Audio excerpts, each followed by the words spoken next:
Los ladrones de cadáveres de Robert Louis Stevenson. Todas las noches del año nos sentábamos los cuatro en el pequeño reservado de la posada George en Debenham, el empresario de pompas fúnebres, el dueño, Fetz y yo. A veces había más gente, pero tanto si hacía viento como si no, tanto si llovía como si nevaba o caía una helada, los cuatro, llegado el momento, nos instalábamos en nuestros respectivos sillones. Fetz era un viejo escocés muy dado a la bebida, culto, sin duda, y también acomodado porque vivía sin hacer nada. Había llegado a Debenham años atrás, todavía joven, y por la simple permanencia se había convertido en hijo adoptivo del pueblo. Su capa azul de camelote era una antigüedad, igual que la torre de la iglesia. Su sitio fijo en el reservado de la posada, su conspicua ausencia de la iglesia y sus vicios vergonzosos eran cosas de todos sabidas en Debenham. Mantenía algunas opiniones vagamente radicales y cierto pasajero escepticismo religioso que sacaba a relucir periódicamente. Dando énfasis a sus palabras con imprecisos manotazos sobre la mesa, bebía ron, 5 vasos todas las veladas, y durante la mayor parte de su diaria visita a la posada, permanecía en un estado de melancólico estupor alcohólico, siempre con el vaso de ron en la mano derecha. Le llamábamos el doctor porque se le atribuían ciertos conocimientos de medicina, y en casos de emergencia había sido capaz de entablillar una fractura o reducir una luxación, pero al margen de estos pocos detalles, carecíamos de información sobre su personalidad y antecedentes. Una oscura noche de invierno, habían dado las 9 algo antes de que el dueño se reuniera con nosotros. Fuimos informados de que un gran terrateniente de los alrededores se había puesto enfermo en la posada, atacado de apoplejía, cuando iba de camino hacia Londres y el Parlamento, y por telégrafo se había solicitado la presencia, a la cabecera del gran hombre, de su médico de la capital, personaje todavía más famoso. Era la primera vez que pasaba una cosa así en Debenham. Hacía muy poco tiempo que se había inaugurado el ferrocarril y todos estábamos convenientemente impresionados. Ya ha llegado, dijo el dueño, después de llenar y de encender la pipa. ¿Quién? Dije yo. ¿No querrá usted decir el médico?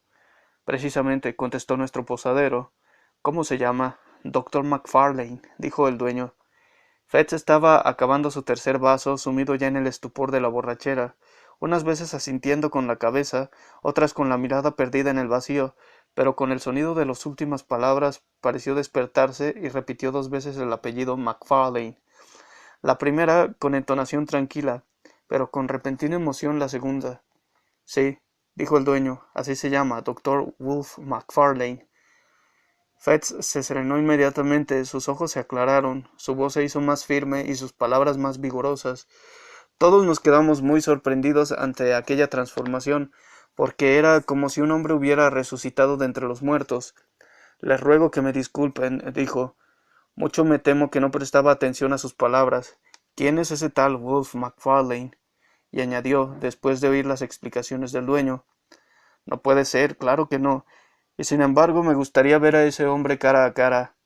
¿Lo conoce usted, doctor? Preguntó boquiabierto el empresario de pompas fúnebres. Dios no lo quiera, fue la respuesta. Y sin embargo, el nombre no es nada corriente. Sería demasiado imaginar que hubiera dos. Dígame, posadero, ¿se trata de un hombre viejo? No es un hombre joven, desde luego, y tiene el pelo blanco, pero sí parece más joven que usted. Es mayor que yo, sin embargo, varios años mayor, pero dando un manotazo sobre la mesa. Es el ron lo que ve usted en mi cara, el ron y mis pecados. Este hombre quizá tenga una conciencia más fácil de contentar y haga bien las digestiones. ¿Conciencia? ¿De qué cosas me atrevo a hablar? ¿Se imaginarán ustedes que he sido un buen cristiano, no es cierto? Pues no, yo no. Nunca me ha dado por la hipocresía. Quizá Voltaire habría cambiado si se hubiera visto en mi caso, pero aunque mi cerebro, y procedió a darse un manotazo sobre la calva cabeza, aunque mi cerebro funcionaba perfectamente, no saqué ninguna conclusión de las cosas que vi.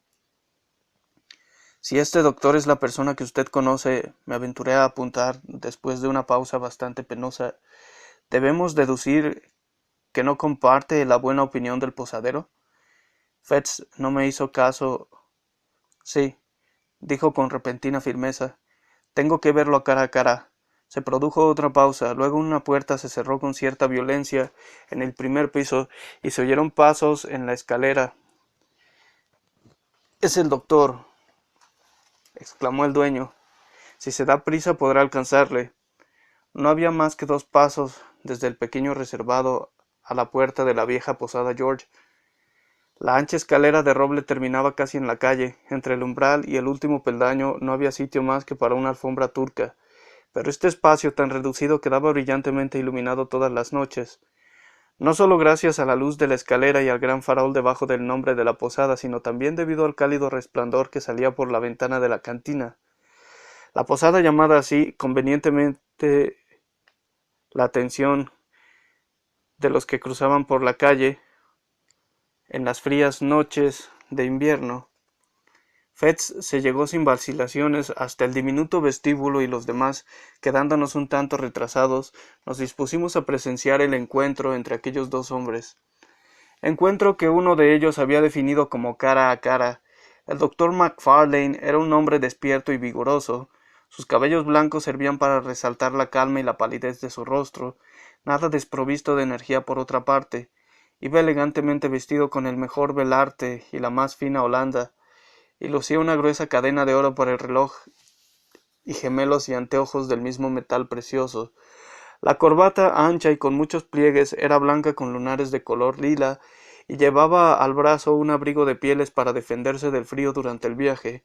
No hay duda de que lograba dar dignidad a sus años envuelto en aquella atmósfera de riqueza y respetabilidad, y no dejaba de ser todo un contraste sorprendente ver a nuestro borrachín, calvo, sucio, lleno de granos y arropado en su vieja capa azul de camelote, enfrentarse con él al pie de la escalera. —¿MacFarlane? —dijo con voz resonante, más propia de un heraldo que de un amigo.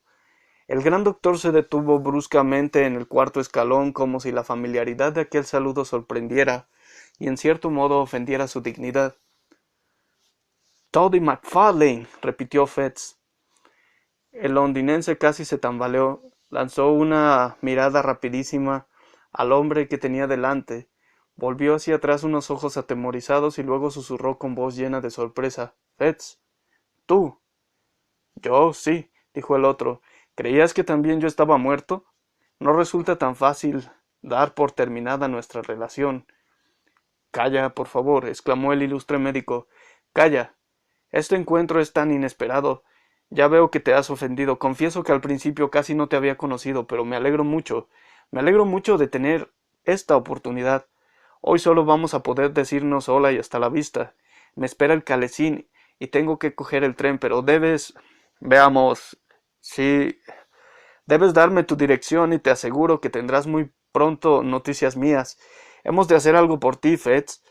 Mucho me temo que estás algo apurado, pero ya nos ocuparemos de eso, en recuerdo de los viejos tiempos, como solíamos cantar durante nuestras cenas. —¿Dinero? —exclamó Fetz—. —¿Dinero tuyo? El dinero que me diste estará todavía donde lo arrojé aquella noche de lluvia. Hablando, el doctor MacFarlane había conseguido recobrar un cierto grado de superioridad y confianza en sí mismo, pero la desacostumbrada energía de aquella negativa lo sumió de nuevo en su primitiva confusión. Una horrible expresión atravesó por un momento sus facciones casi venerables. —Mi querido amigo —dijo—, haz como gustes. Nada más lejos de mi intención que ofenderte. No quisiera entrometerme, pero sí que te dejaré mi dirección. No me la des. No deseo saber cuál es el techo que te cobija —le interrumpió el otro—. Oí tu nombre, temí que fueras tú. Quería saber si después de todo existe Dios. Ahora ya sé que no. Sal de aquí. Pero Fetz seguía en el centro de la alfombra, entre la escalera y la puerta, y para escapar, el gran médico londinense iba a verse obligado a dar un rodeo. Estaban claras sus vacilaciones ante lo que a todas luces consideraba una humillación. A pesar de su palidez, había un brillo amenazador ante sus ojos, pero mientras seguía sin decidirse, se dio cuenta de que el cochero de su calesín contemplaba con interés desde la calle aquella escena tan poco común, y advirtió también cómo le mirábamos nosotros, los del pequeño grupo del reservado, apelotonados en el rincón más próximo a la cantina. La presencia de tantos testigos le decidió a emprender la huida, pasó pegado a la pared y luego se dirigió hacia la puerta con la velocidad de una serpiente. Pero sus dificultades no habían terminado aún porque antes de salir, Fetz le agarró del brazo y de sus labios, aunque en un susurro, salieron con toda claridad estas palabras: ¿Has vuelto a verlo? El famoso doctor londinense dejó escapar un grito ahogado, dio un empujón al que así le interrogaba, y con las manos sobre la cabeza huyó como un ladrón cogido infraganti. Antes de que a ninguno de nosotros se nos ocurriera hacer el menor movimiento, el calesín traqueteaba ya camino de la estación. La escena había terminado como podría hacerlo un sueño, pero aquel sueño había dejado pruebas y rastros de su paso. Al día siguiente, la criada encontró los anteojos de oro en el umbral rotos y aquella noche todos permanecimos en pie sin aliento, junto a la ventana de la cantina con Fetz a nuestro lado, sereno, pálido y con aire decidido. «Que Dios nos tenga de su mano, Mr. Fetz», dijo el posadero, al ser el primero en recobrar el normal uso de sus sentidos. «¿A qué obedece todo esto? Son cosas bien extrañas las que usted ha dicho». Fetz se volvió hacia nosotros, nos fue mirando a la cara sucesivamente. «Procuren tener la lengua quieta», dijo. «Es arriesgado enfrentarse con el tal Macfarlane. Los que lo han hecho se han arrepentido demasiado tarde».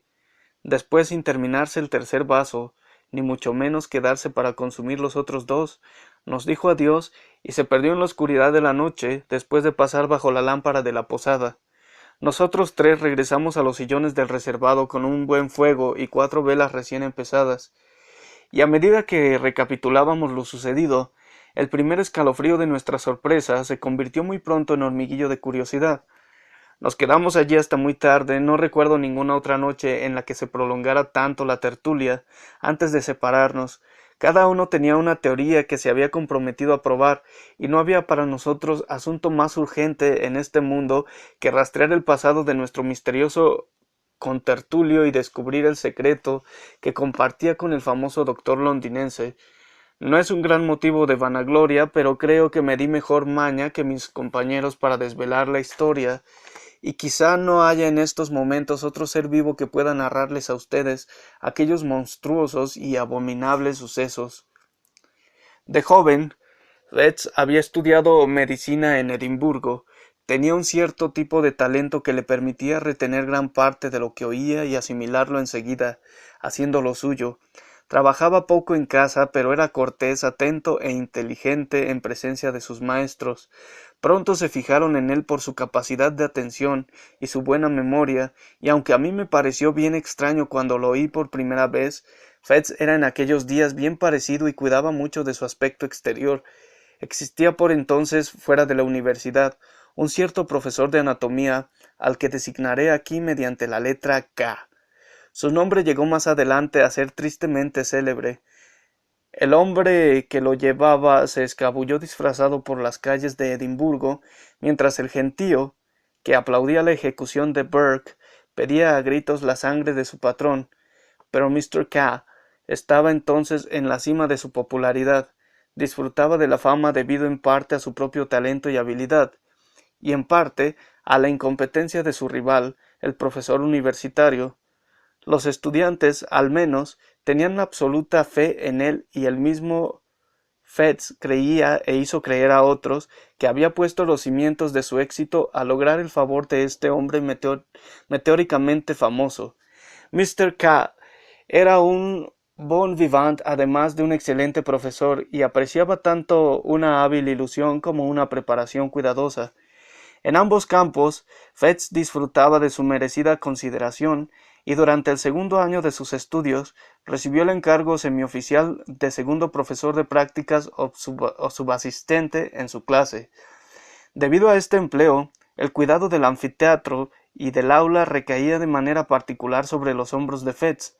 Era responsable de la limpieza de los locales y del comportamiento de los otros estudiantes, y también constituía parte de su deber proporcionar, recibir y dividir los diferentes cadáveres. Con vistas a esta última ocupación, en aquella época asunto muy delicado, Mr. K. hizo que se alojase primero en el mismo callejón y más adelante en el mismo edificio donde estaban instaladas las salas de disección. Allí, después de una noche de turbulentos placeres, con la mano todavía temblorosa y la vista nublada, tenía que abandonar la cama en la oscuridad de las horas que preceden a los amaneceres invernales para entenderse con los sucios y desesperados traficantes que abastecían las mesas. Tenía que abrir la puerta a aquellos hombres que después han alcanzado tan terrible reputación en todo el país. Tenía que recoger su trágico cargamento, pagarles el sórdido precio convenido y quedarse solo. Al marcharse los otros con aquellos desagradables despojos de humanidad, terminada tal escena, Fetz volvía a adormilarse por espacio de 1 o 2 horas para reparar así los abusos de la noche y refrescarse un tanto para los trabajos del día siguiente. Pocos muchachos podrían haberse mostrado más insensibles a las impresiones de una vida pasada de esta manera, bajo los emblemas de la moralidad. Su mente estaba impermeabilizada contra cualquier consideración de carácter general. Era incapaz de sentir interés por el destino y los reveses de fortuna de cualquier otra persona, esclavo total de sus propios deseos y rastreras ambiciones. Frío, superficial y egoísta en última instancia, no carecía de ese mínimo de prudencia a la que se da equivocadamente el nombre de moralidad, que mantiene a un hombre alejado de borracheras inconvenientes o latrocinios castigables. Como Fetz deseaba además que sus maestros y condiscípulos tuvieran de él una buena opinión, se esforzaba en guardar las apariencias. Decidió también destacar en sus estudios y día tras día servía a su patrón impecablemente en las cosas más visibles y que más podían reforzar su reputación de buen estudiante. Para indemnizarse de sus días de trabajo, se entregaba por las noches a placeres ruidosos y desvergonzados, y cuando los dos platillos se equilibraban, el órgano al que Fetz llamaba su conciencia se declaraba satisfecho. La obtención de cadáveres era continua causa de dificultades tanto para él como para su patrón. En aquella clase con tantos alumnos y en la que se trabajaba mucho, la materia prima de las disecciones estaba siempre a punto de acabarse, y las transacciones que esta situación hacía necesarias no sólo eran desagradables en sí mismas, sino que podían tener consecuencias muy peligrosas para todos los implicados. La norma de Mr. K era no hacer preguntas en el trato con los de la profesión. Ellos consiguen el cuerpo, y nosotros pagamos el precio, solía decir, recalcando la aliteración quid pro quo, y de nuevo, y con cierto cinismo, les repetía a sus asistentes que no hicieran preguntas por razones de conciencia. No es que se diera por sentado implícitamente que los cadáveres se conseguían mediante el asesinato. Si tal idea se le hubiera formulado mediante palabras, Mr. K se habría horrorizado, pero su frívola manera de hablar tratándose de un problema tan serio era en sí misma una ofensa contra las normas más elementales de la responsabilidad social y una tentación ofrecida a los hombres con los que negociaba. Fetz, por ejemplo, no había dejado de advertir que con frecuencia los cuerpos que le llevaban habían perdido la vida muy pocas horas antes.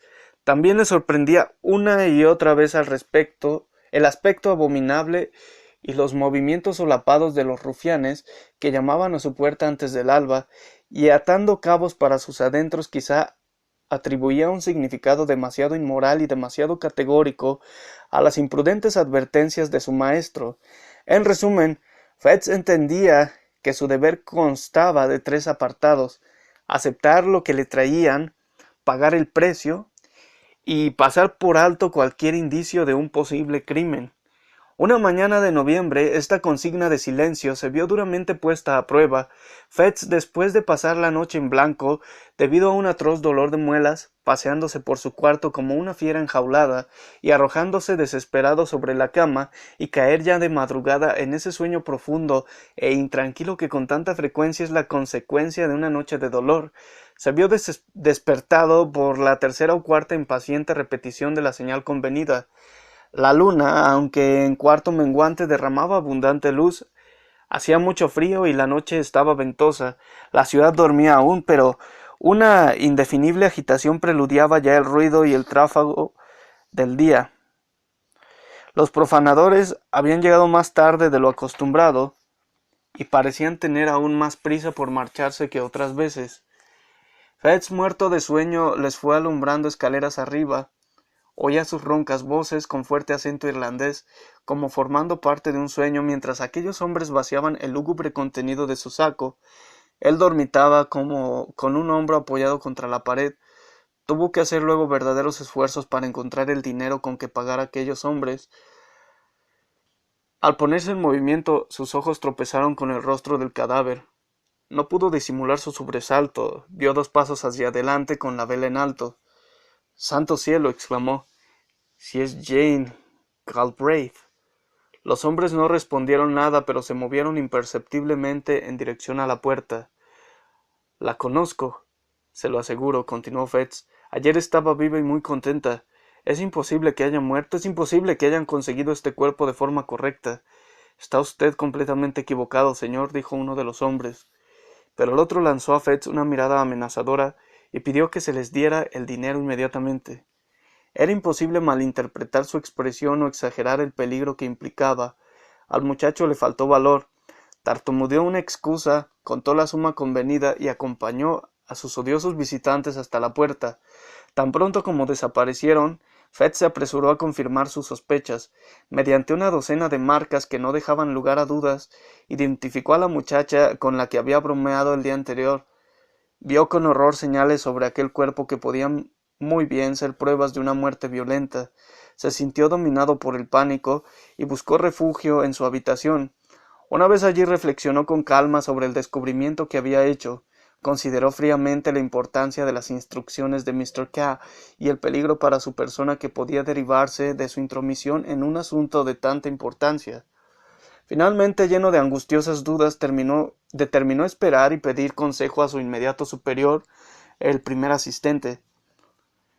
Era este un médico joven, Wolfe Macfarlane, gran favorito de los estudiantes temerarios, hombre inteligente, disipado y absolutamente falto de escrúpulos. Había viajado y estudiado en el extranjero. Sus modales eran agradables y un poquito atrevidos. Se le consideraba una autoridad en cuestiones teatrales, y no había nadie más hábil para patinar sobre el hielo, ni que manejara con más destreza los palos de golf. Vestía con elegante audacia, y como toque final de distinción, era propietario de un calesín y de un robusto trotón. Su relación con Fetz había llegado a ser muy íntima. De hecho, sus cargos respectivos hacían necesaria una cierta comunidad de vida, y cuando escaseaban los cadáveres, los dos se adentraban por las zonas rurales en el calesín de Macfarlane para visitar y profanar algún cementerio poco frecuentado, y antes del alba presentarse con su botín en la puerta de la sala de disección. Aquella mañana, Macfarlane apareció un poco antes de lo que solía. Fetz salió a recibirle a la escalera. Le contó su historia y terminó mostrándole la causa de su alarma. Macfarlane examinó las señales que presentaba el cadáver. —Sí —dijo con una inclinación de cabeza—, parece sospechoso. —¿Qué te parece que debo hacer? —preguntó Fetz. —¿Hacer? —repitió el otro—. ¿Es que quieres hacer algo? Cuanto menos se diga antes se arreglará, diría yo.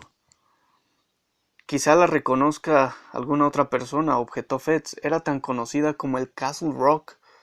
Esperemos que no —dijo Macfarlane—, y si alguien lo hace, bien, tú no la reconociste, ¿comprendes? Y no hay más que hablar. Lo cierto es que esto lleva ya demasiado tiempo sucediendo. Remueve el cieno y colocarás a K en una situación desesperada. Tampoco tú saldrías muy bien librado, ni yo, si vamos a eso. Me gustaría saber cómo quedaríamos, o qué demonios podríamos decir si nos llamaran como testigos ante cualquier tribunal, porque, para mí, ¿sabes? Hay una cosa cierta. Prácticamente hablando, todo nuestro material han sido personas asesinadas. —Macfarlane —exclamó Fetz—. Vamos, vamos —se burló el otro—, como si tú no lo hubieras sospechado. Sospechar es una cosa, y probar otra, ya lo sé, y siento tanto como tú que esto haya llegado hasta aquí, dándonos golpes en el cadáver con su bastón. Pero colocados en esta situación, lo mejor que puedo hacer es no reconocerla, y, añadió con gran frialdad, así es, no la reconozco. Tú puedes, si es ese tu deseo. No voy a decirte lo que tienes que hacer, Pero creo que un hombre de mundo haría lo mismo que yo y me atrevería a añadir que eso es lo que K esperaría de nosotros. La cuestión es, ¿por qué nos eligió a nosotros como asistentes? Y yo respondo, porque no quería viejas chismosas. Aquella manera de hablar era la que más efecto podía tener en la mente de un muchacho como Fetz. Accedió a imitar a MacFarlane. El cuerpo de la desgracia joven, de la desgraciada joven pasó a la mesa de disección, como era de costumbre, y nadie hizo el menor comentario ni pareció reconocerla. Una tarde, después de haber terminado su trabajo de aquel día, Fetz entró en una taberna muy concurrida y encontró allí a MacFarlane sentado en compañía de un extraño. Era un hombre pequeño, muy pálido y de cabellos muy oscuros, y ojos negros como carbones. El corte de su cara parecía prometer una inteligencia y un refinamiento que sus modales se encargaban de desmentir, porque nada más empezar a tratarle, se ponía de manifiesto su vulgaridad, su tosquedad y su estupidez. Aquel hombre ejercía, sin embargo, un extraordinario control sobre MacFarlane. Le daba órdenes como si fuera el gran bajá, se indignaba ante el menor inconveniente o retraso y hacía groseros comentarios sobre el servilismo con que era obedecido. Esta persona tan desagradable manifestó una inmediata simpatía hacia Fetz, trató de ganárselo invitándolo a beber, y le honró con extraordinarias confidencias sobre su pasado. Si una décima parte de lo que confesó era verdad, se trataba de un bribón de lo más odioso, y la vanidad del muchacho se sintió halagada por el interés de un hombre de tanta experiencia. Yo no soy precisamente un ángel, hizo notar el desconocido, pero MacFarlane me da ciento y raya. Toddy MacFarlane le llamo yo. Toddy, pide otra copa para tu amigo. O bien, Toddy, levántate y cierra la puerta. Toddy me odia, dijo después. Sí, Toddy, claro que me odias. No me gusta ese maldito nombre y usted lo sabe, gruñó MacFarlane. Escúchalo, ¿has visto a los muchachos tirar al blanco con sus cuchillos? A él le gustaría hacer eso por todo mi cuerpo, explicó el desconocido. Nosotros, la gente de medicina, tenemos un sistema mejor, dijo Fetz. Cuando no nos gusta un amigo muerto, lo llevamos a la mesa de disección. MacFarlane le miró enojado como si aquella broma fuera muy poco de su agrado. Fue pasando la tarde, Gray, porque tal era el nombre del desconocido, invitó a Fetz a cenar con ellos, encargando un festín tan suntuoso que la taberna entera tuvo que movilizarse, y cuando terminó le mandó a MacFarlane que pagara la cuenta. Se separaron ya de madrugada. El tal Gray estaba completamente borracho. MacFarlane, sereno sobre todo a causa de la indignación, reflexionaba sobre el dinero que se había visto obligado a malgastar y las humillaciones que había tenido que soportar.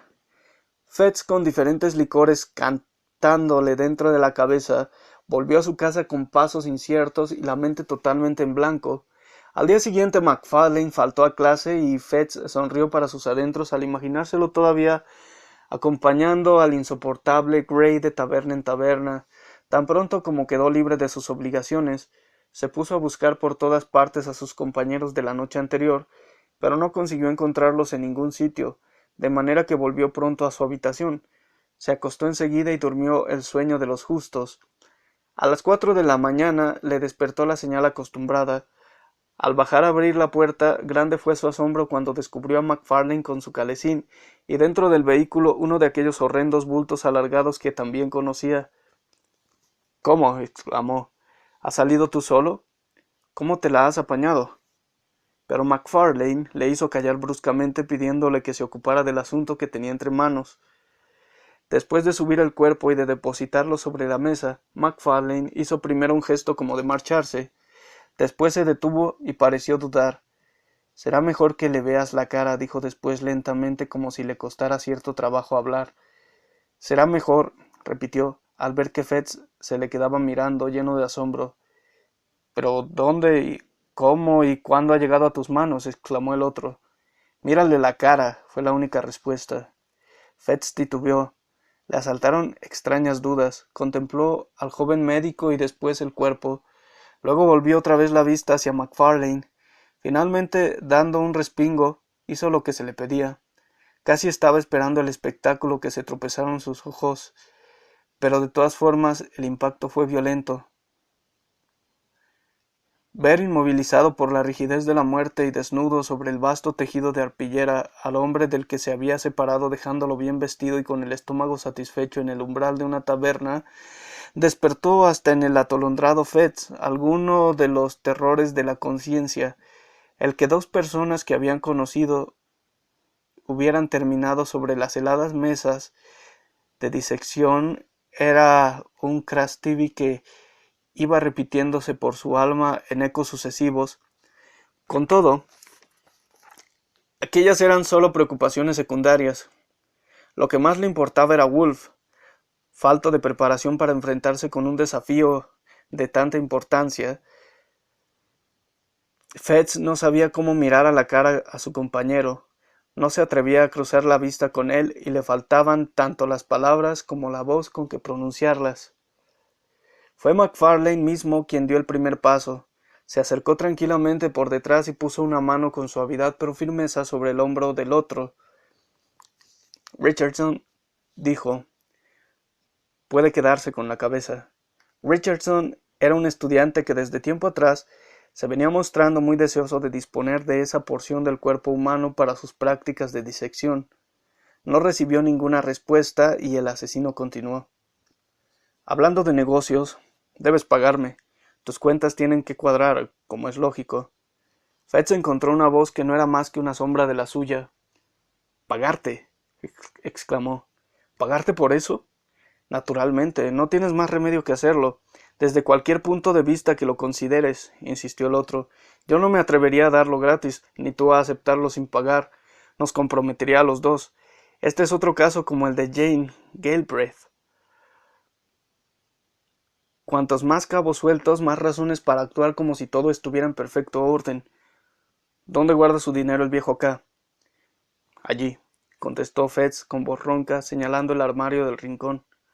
Entonces dame la llave, dijo el otro calmosamente, extendiendo la mano. Después de un momento de vacilación, la suerte quedó decidida. MacFarlane no pudo suprimir un estremecimiento nervioso, manifestación insignificante de un inmenso alivio al sentir la llave entre los dedos. Abrió el armario, sacó pluma, tinta y el libro diario que descansaban sobre una de las baldas y el dinero que había en un cajón. Tomó la suma adecuada para el caso. Ahora mira, dijo MacFarlane, ya se ha hecho el pago, primera prueba de tu buena fe, primer escalón hacia la seguridad, pero todavía tienes que asegurarlo con un segundo paso. Anota el pago en el diario y estarás ya en condiciones de hacer frente al mismo demonio. Durante los pocos segundos que siguieron, la mente de Fetz fue un torbellino de ideas, pero al contrastar sus terrores, terminó triunfando el más inmediato. Cualquier dificultad le pareció casi insignificante comparada con una confrontación con MacFarlane en aquel momento. Dejó la vela que había sostenido todo aquel tiempo con mano segura anotó la fecha, la naturaleza y el importe de la transacción. Y ahora, dijo MacFarlane, es de justicia que te quedes con el dinero. Yo he cobrado ya mi parte, por cierto. Cuando un hombre de mundo tiene suerte y se encuentra en el bolsillo con unos cuantos chelines extra, me da vergüenza hablar de ello, pero hay una regla de conducta para esos casos.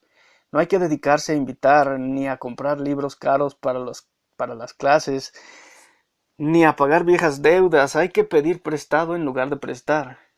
MacFarlane, empezó Fetz, con voz todavía un poco ronca, me he puesto el nudo alrededor del cuello por complacerte. —¿Por complacerme? —exclamó Wolf.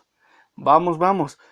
Por lo que a mí me alcanza, no has hecho más que lo que estás obligado a hacer en defensa propia. Supongamos que yo tuviera dificultades, ¿qué sería de ti? Este segundo accidente sin importancia procede sin duda alguna del primero. Mr. Gray es la continuación de Miss Galbraith. No es posible empezar a pararse luego. Si empiezas tienes que seguir adelante. Esa es la verdad, los malvados nunca encuentran descanso. Una horrible sensación de oscuridad y una clara conciencia de la perfidia del destino se apoderaron del alma del infeliz estudiante. Dios mío, exclamó, ¿qué es lo que he hecho? ¿Y cuándo puede decirse que haya empezado todo esto? ¿Qué hay de malo en que a uno lo nombren asistente? Serves quería ese puesto. Serves podía haberlo conseguido. ¿Se encontraría él en la situación en la que yo me encuentro ahora? Mi querido amigo, dijo MacFarlane, qué ingenuidad la tuya. ¿Es que acaso te ha pasado algo malo? ¿Es que puede pasarte algo malo si tienes la lengua quieta? Es que todavía no te has enterado de lo que es la vida. Hay dos categorías de personas, los leones y los corderos. Si eres un cordero terminarás sobre una de esas mesas como Gray o Jane Galbraith. Si eres un león, seguirás vivo y tendrás un caballo como tengo yo, como lo tiene K, como todas las personas con inteligencia o con valor. Al principio se titubea, pero mira acá, mi querido amigo, eres inteligente, tienes valor. Yo te aprecio y K también te aprecia.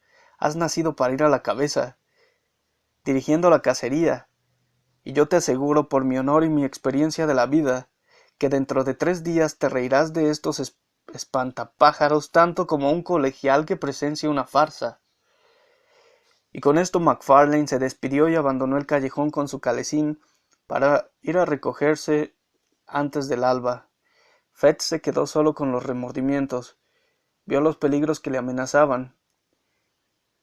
Vio con indecible horror el pozo sin fondo de su debilidad, y cómo, de concesión en concesión, había descendido de árbitro del destino de MacFarlane a cómplice indefenso y a sueldo.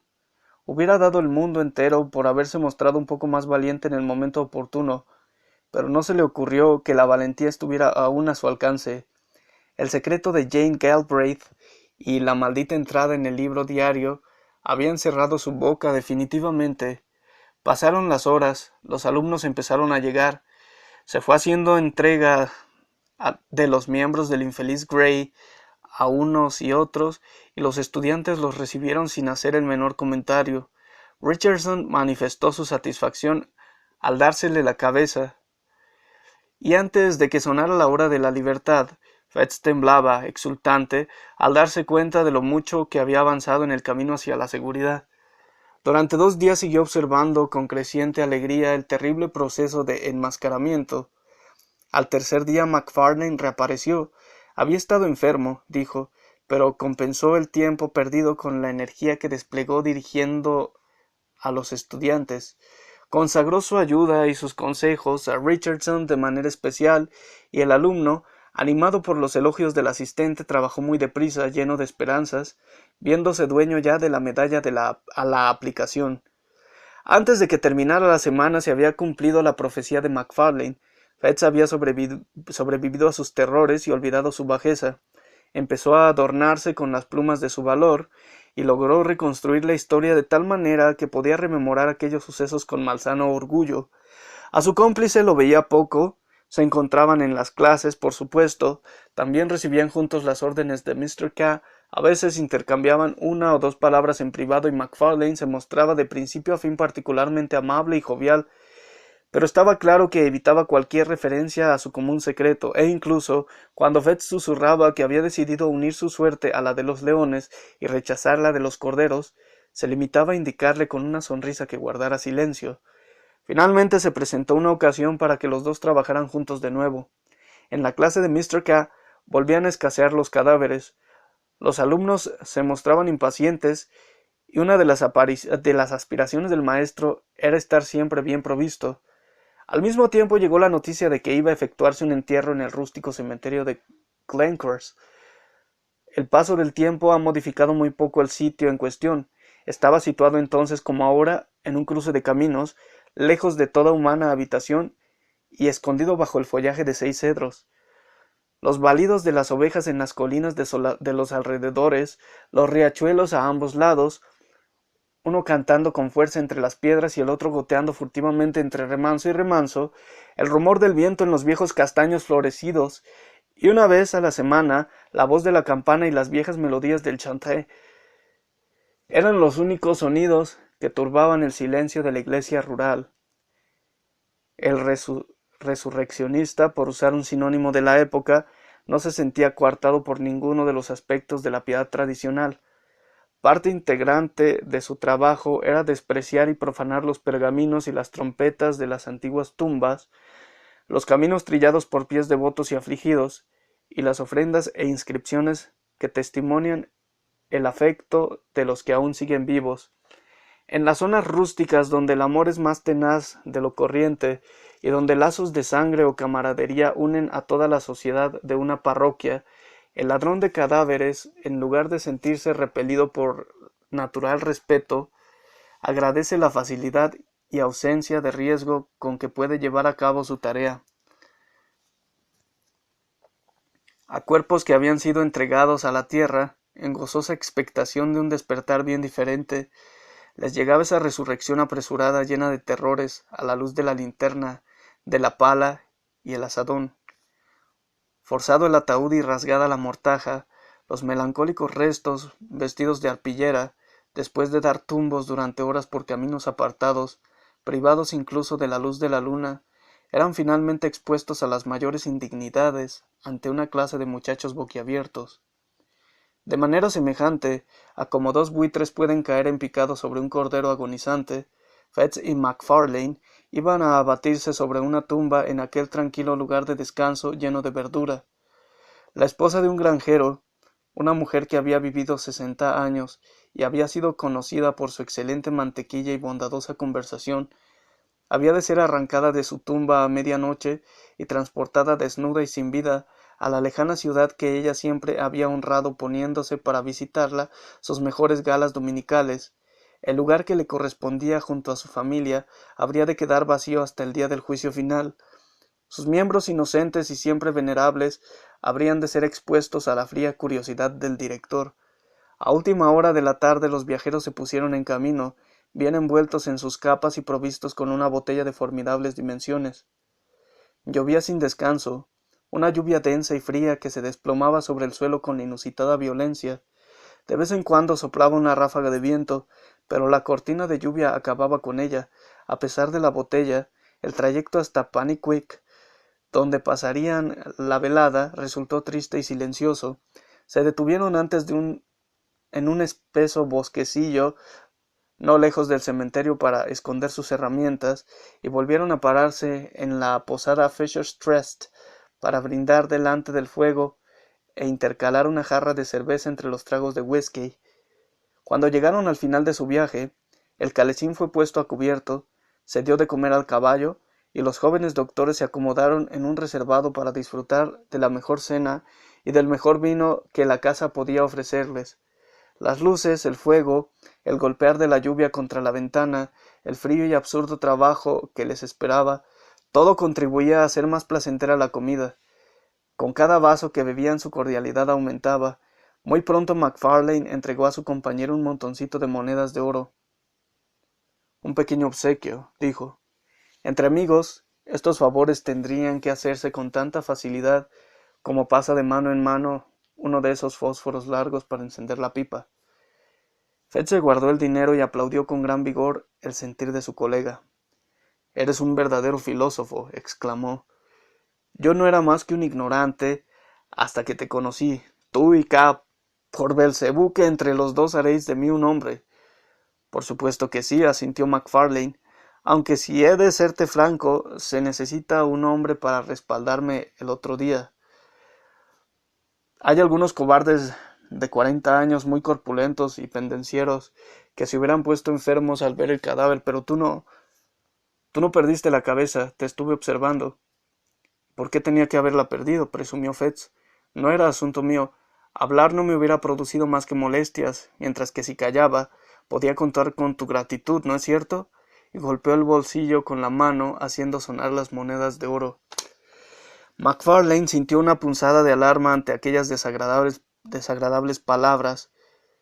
Puede que lamentara la eficacia de sus enseñanzas en el comportamiento de su joven colaborador, pero no tuvo tiempo de intervenir porque el otro continuó en la misma línea jactanciosa.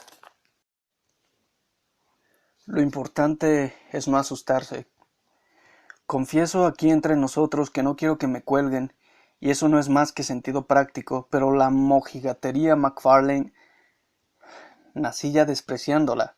El infierno, Dios, el demonio, el bien y el mal, el pecado, el crimen y toda esa vieja galería de curiosidades quizás sirvan para asustar a los chiquillos, pero los hombres de mundo como tú y como yo desprecian esas cosas. Brindemos por la memoria de Gray. Para entonces, se estaba haciendo ya algo tarde. Pidieron que les trajeran el calecín delante de la puerta con los dos faroles encendidos, y una vez cumplimentada su orden, pagaron la cuenta y emprendieron la marcha. Explicaron que iban camino de Peebles y tomaron aquella dirección hasta perder de vista las últimas casas del pueblo. Luego, apagando los faroles, dieron la vuelta y siguieron un atajo que les devolvía a Glencorse. No había otro ruido que el del carruaje y el incesante y estridente caer de la lluvia. Estaba oscuro como boca de lobo aquí y allí un portillo blanco o una piedra del mismo color en algún muro les guiaba por unos momentos, pero casi siempre tenían que avanzar al paso y casi a tientas mientras atravesaban aquella ruidosa oscuridad en dirección hacia su solemne y aislado punto de destino. En la zona de bosques tupidos que rodea el cementerio, la oscuridad se hizo total y no tuvieron más solución que volver a encender uno de los faroles del calecín. De esta manera, bajo los árboles goteantes y rodeados de grandes sombras que se movían continuamente, llegaron al escenario de sus impíos trabajos. Los dos eran expertos en aquel asunto y muy eficaces con la pala, y cuando apenas llevaban 20 minutos de tarea, se vieron recompensados con el sordo retumbar de sus herramientas sobre la tapa del ataúd. Al mismo tiempo, MacFarlane, al hacerse daño en la mano con una piedra, la tiró hacia atrás por encima de su cabeza sin mirar. La tumba, en la que, cavando, habían llegado a hundirse ya casi hasta los hombros, estaba situada muy cerca del borde del camposanto, y para que iluminara mejor sus trabajos, habían apoyado el farol del calecín contra un árbol casi en el límite del empinado terraplén que descendía hasta el arroyo. La casualidad dirigió certeramente aquella piedra, se oyó en el acto un estrépito de vidrios rotos, la oscuridad les envolvió, ruidos alternativamente secos y vibrantes sirvieron para anunciarles la trayectoria del farol terraplén abajo y las veces que chocaba con árboles encontrados en su camino. Una piedra o dos, desplazadas por el farol en su caída, le siguieron dando tumbos hasta el fondo del vallecillo, y luego el silencio como la oscuridad se apoderó de todo y por mucho que aguzaron el oído no se oía más que la lluvia, que tan pronto llevaba el compás del viento como caía sin altibajos sobre millas y millas de campo abierto. Como casi estaban terminando ya su aborrecible tarea, juzgaron más prudente acabarla a oscuras, desenterraron el ataúd y rompieron la tapa, introdujeron el cuerpo en el saco que estaba completamente mojado, y entre los dos lo transportaron hasta el calecín. Uno se montó para sujetar el cadáver y el otro, llevando al caballo por el bocado, fue a tientas junto al muro y entre los árboles hasta llegar a un camino más ancho cerca de la posada Fisher's Rest. Celebraron el débil y difuso resplandor que allí había, como si de la luz del sol se tratara. Con su ayuda consiguieron poner el caballo a buen paso y empezaron a traquetear alegremente camino de la ciudad. Los dos se habían mojado hasta los huesos durante sus operaciones, y ahora, al saltar el calecín entre los profundos surcos de la senda, el objeto que sujetaban entre los dos caía con todo su peso primero sobre uno y luego sobre el otro. A cada repetición del horrible contacto ambos rechazaban instintivamente el cadáver con más violencia, y aunque los tumbos del vehículo bastaban para explicar aquellos contactos, su repetición terminó por afectar a los dos compañeros. MacFarlane hizo un chiste de mal gusto sobre la mujer del granjero que brotó ya sin fuerza de sus labios y que Fetz dejó pasar en silencio, pero su extraña carga seguía chocando a un lado y a otro. Tan pronto la cabeza se recostaba confianzudamente sobre un hombro como un trozo de empapada aspillera aleteaba gélidamente delante de sus rostros. Fetz empezó a sentir frío en el alma. Al contemplar el bulto tenía la impresión de que hubiera aumentado de tamaño. Por todas partes cerca del camino y también a lo lejos, los perros de las granjas acompañaban su paso con trágicos aullidos, y el muchacho se fue convenciendo más y más de que algún inconcebible milagro había tenido lugar. que en aquel cuerpo muerto se había producido algún cambio misterioso y que los perros aullaban debido al miedo que les inspiraba su terrible carga. Por el amor de Dios, dijo, haciendo un gran esfuerzo para conseguir hablar. Por el amor de Dios, encendamos una luz. MacFarlane, al parecer, se veía afectado por los acontecimientos de manera muy similar, y aunque no dio respuesta alguna, detuvo al caballo, entregó las riendas a su compañero, se apeó, procedió a encender el farol que les quedaba. No habían llegado para entonces más allá del cruce de caminos que conduce a Ocean Clinic. La lluvia seguía cayendo como si fuera a repetirse el diluvio universal, y no era nada fácil encender fuego en aquel mundo de oscuridad y de agua. Cuando por fin la vacilante llama azul fue traspasada a la mecha y empezó a ensancharse y a hacerse más luminosa, creando un amplio círculo de imprecisa claridad alrededor del calesín, los dos jóvenes fueron capaces de verse el uno al otro y también el objeto que acarreaban. La lluvia había ido amoldando la arpillera al contorno del cuerpo que cubría, de manera que la cabeza se distinguía perfectamente del tronco y los hombros se recortaban con toda claridad. Algo a la vez espectral y humano les obligaba a mantener los ojos fijos en aquel horrible compañero de viaje. Durante algún tiempo MacFarlane permaneció inmóvil, sujetando el farol. Un horror inexplicable envolvía el cuerpo de Fetz como una sábana humedecida, crispando al mismo tiempo sus lívidas facciones. Un miedo que no tenía sentido, un horror a lo que no podía ser, se iba apoderando de su cerebro. Un segundo más y hubiera hablado, pero su compañero se le adelantó. «Esto no es una mujer», dijo MacFarlane con voz que no era más que un susurro. «Era una mujer cuando la subimos al calesín», respondió Fetz. «Sostén el farol», dijo el otro. «Tengo que verle la cara». Y mientras Fetz mantenía en alto el farol, su compañero desató el saco y dejó la cabeza al descubierto. La luz iluminó con toda claridad las bien moldeadas facciones y afeitadas mejillas de un rostro demasiado familiar, que ambos jóvenes habían contemplado con frecuencia en sus sueños. Un violento alarido rasgó la noche. Ambos a una saltaron del coche. El farol cayó y se rompió, apagándose, y el caballo, aterrado por toda aquella agitación tan fuera de lo corriente, se encabritó y salió disparado hacia Edimburgo a todo galope, llevando consigo como único ocupante del calesín el cuerpo de aquel Gray con el que los estudiantes de anatomía hicieran prácticas de disección meses atrás.